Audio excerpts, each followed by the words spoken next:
So many good moments in this, but I wanted to ask you first about the moment when you stepped out at WWE Raw. Paige was telling us that you had like an hour to do it, and you did one take of your bits and bobs. I mean, what was that experience like? Because that must have been, I guess, quite frightening in a way. Totally mental. Totally mental. And I will say that up until that point, we had been prepped and prepared, and we got ready for the fight, and Dwayne really made sure that I felt 100% when we got out there. But up until that point, I didn't really understand why these athletes would go out, and because you get hurt when you do it. You do really get hurt. And I never quite got it, and it was until I did that fight in front of that many people, and the adrenaline was just running through my veins. I was like, oh, I get it. It's because you feel like a superhero for 8 minutes, and you can do anything for 8 minutes, and it was unbelievable.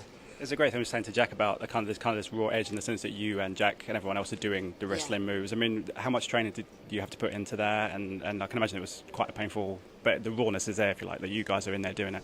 Yeah, I mean, that was something that was really important, I think, for all of us, was that you can't do a wrestling film and not give it a go. Like, you have to get in there. And obviously we each had amazing stunt doubles that would essentially do all the horrible moves for us, which I'm so grateful for. Tessa Blanchard, who is a famous wrestler, was my stunt double, and actually Jack's stunt double was a member of the Beavis family, so like all interconnected. But yeah, we tried to do as much as possible, and it was a lot of fun. Like, after the first 2 weeks of fear, you do get into it and you do start enjoying yourself, and then you have a shitload of bruises, which is wicked, because you're like, oh my god, I'm a Dalmatian. Tell me about working with Dwayne. I can imagine that was a great experience as well, even in such a short amount of time. Totally wicked. He's really big, he eats a lot, and I've said over and over again that he's really smooth, and I really want to know what moisturiser he uses.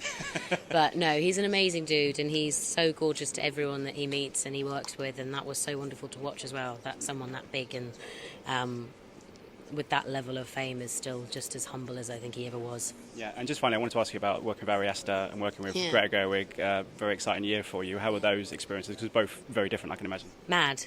Utterly mad. I don't know how I went from one to the other, because they're so polar opposite, and one will give me nightmares and the other one won't. But yeah, no, each incredible filmmakers, and each moving on to their second film, which I was so lucky to be a part of, and so amazing in their own individual ways, and I'm really excited to see what will come out of those mad months that I filmed. But it was a lot of fun, and we all poured everything into those films, and I guess you just hope for the best. You really do, and I really hope for the best for Ari and Greta, because they are incredible, talented people. Yeah.